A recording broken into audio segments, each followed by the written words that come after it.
100 కోట్ల చందమామలొకటై వెలుగుతుండగా ఈ సుందరాంగి చూపు సోకి కాదా బ్రతుకు పండగ. హే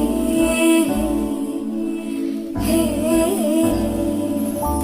కలలోనైనా కలగనలేదే నువ్వస్తావని, మెలకువలోనైనా అనుకోలేదే నువ్వస్తావని.